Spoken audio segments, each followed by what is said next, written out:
Well, I want to thank the fans for coming out. It was definitely a great atmosphere, especially when we make the plays that get them off their feet.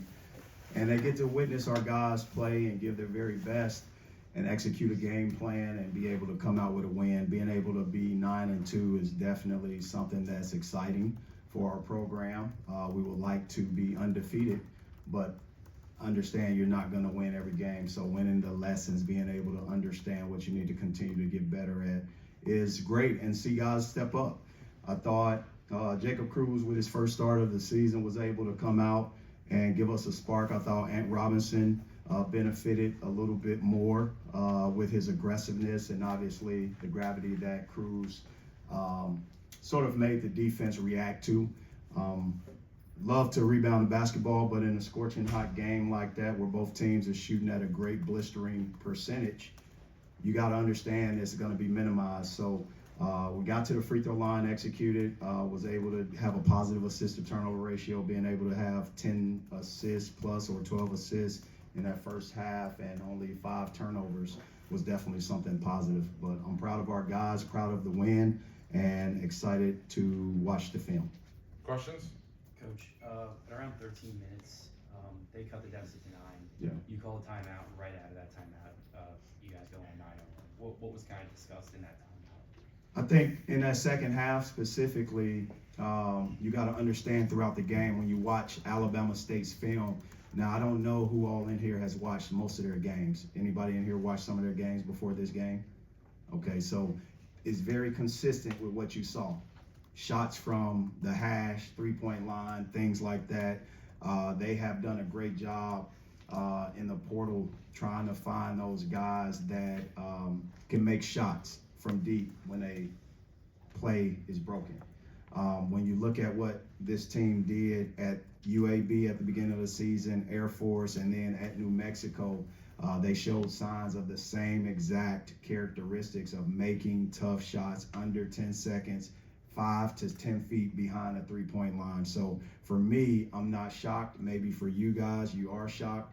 Even with high hands and even with contests, it was consistent with what they've done all year. So being able to just execute that game plan and stay out of rotation, the zone is what helped on that run specifically, because we stayed out of rotation. We were able to be there on shooters versus long closeouts on shooters. We were able to give up twos, and at that point, fan out to the three-point shooters, and that's what allowed us to go on that run after that timeout.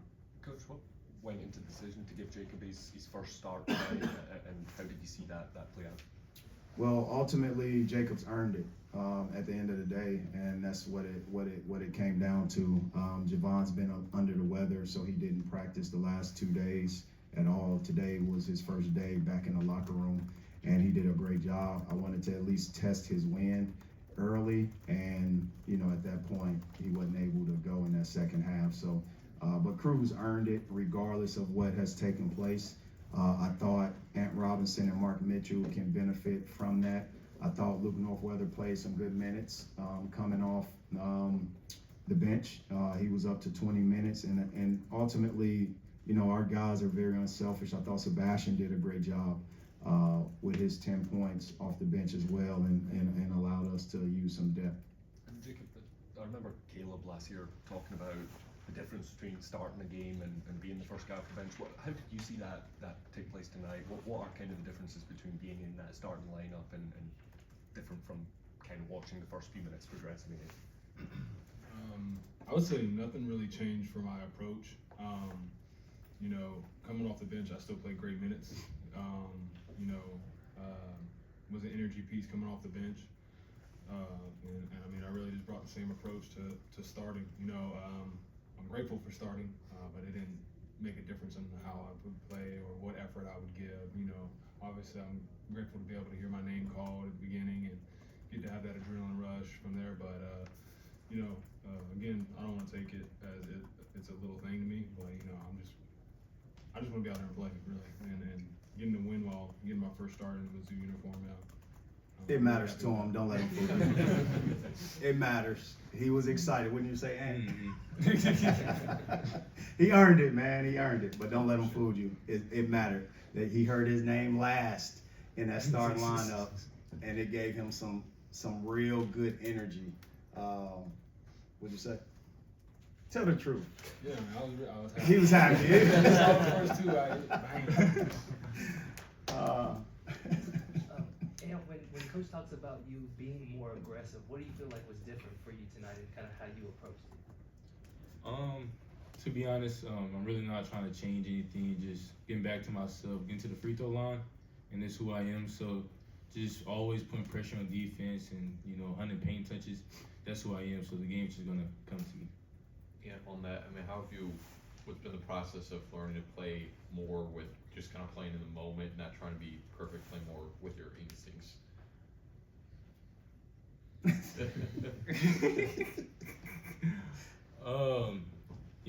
Just playing with my instincts is, who I am at the end of the day. So I'm not trying to worry about any missed shots or what happened there, what happened that. Just ultimately just being aggressive every play. So that's what I'm taking away from that, and playing more minutes than I did last year. So there's gonna be ups and downs, but I gotta stay level-headed throughout the game. Coach, Ant, Jacob, Mark provide a lot of your team's offensive aggression and output every night. What other guys do you kind of turn to and look to provide some of that creation, and how do you evaluate their offensive performance this year? You asked a great question, okay? And it's leveled. I can't wait to have my entire team healthy, okay? That has been a big part of the guys being able to play a certain way in different coverages, not having the full roster, because it's pieced together like a puzzle, right?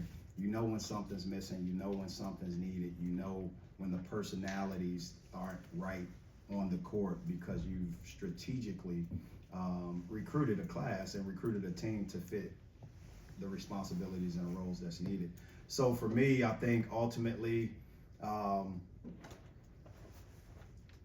growth is the most important thing that can take place, that I'm expecting our guys to play through and get toward.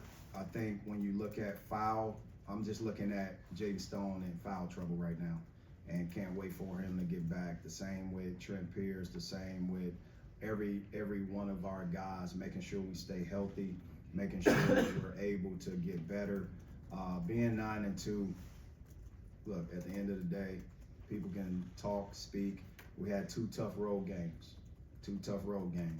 That does not mean we're defined by 2 games. What it means is we got to get to the drawing board, pull our big boy pants up, and figure out the things that hurt us and eliminate them, eradicate it, and get back to our rhythm, get back to defending.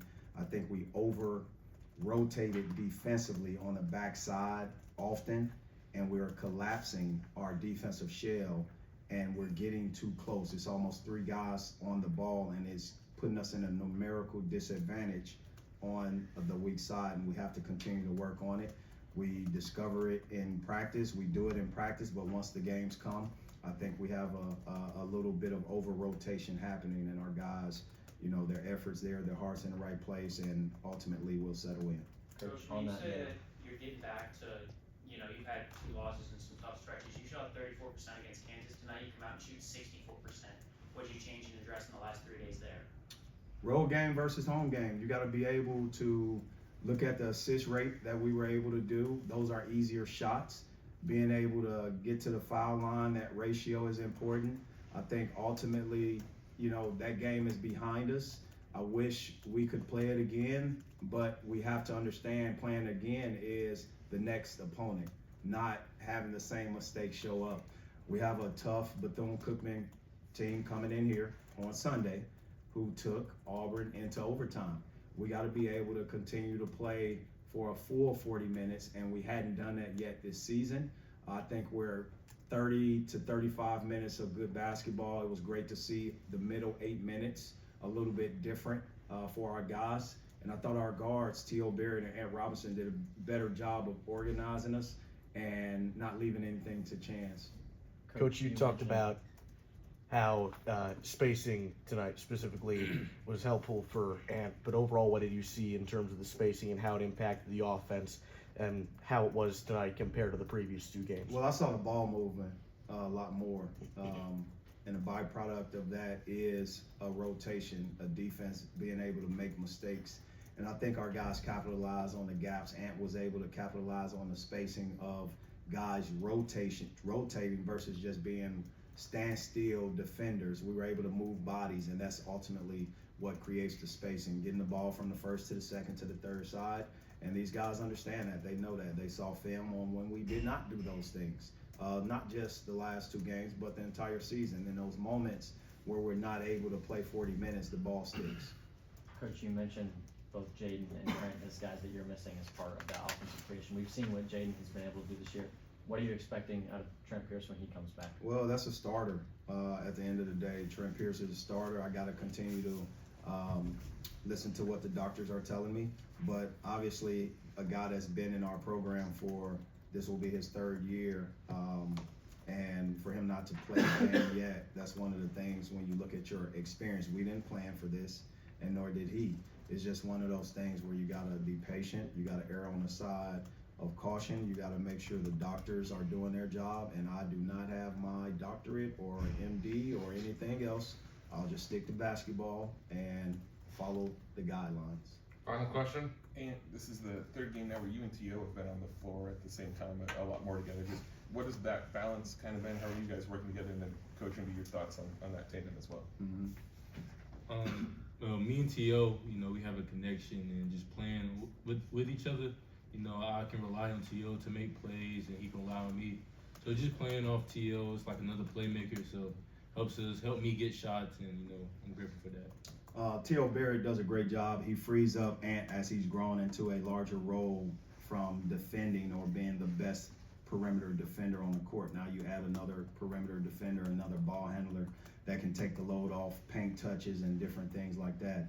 T.O. Barrett was 4 assists and 2 turnovers. Those 2 turnovers were both to Mark Mitchell, and they flew out of bounds, right? I think when you look at those turnovers, it was nothing about his decision, and that is a great game. How he's turning the ball over, those were great passes. We just got to come away with the catch. And he sees it from a different way. I'm proud of his growth, but I'm also proud of the dynamic that he allows us to play with. I thought we were able to get defensive positioning. We were able to get different rotations. We were able to get our hands on the basketball. He gives us size for that position. A guy that 6 points, 4 assists. I would love for him to have more rebounds. He had 0 tonight, but he did a great job, and I don't want to take anything away from him. My thoughts last 2 games was to either start Honor or T.O. Regardless, both those guys have to be able to play for us and do the things that they're doing and keep playing with a passion. All right, thanks, guys. Thanks. Thank Mazi. Thank you.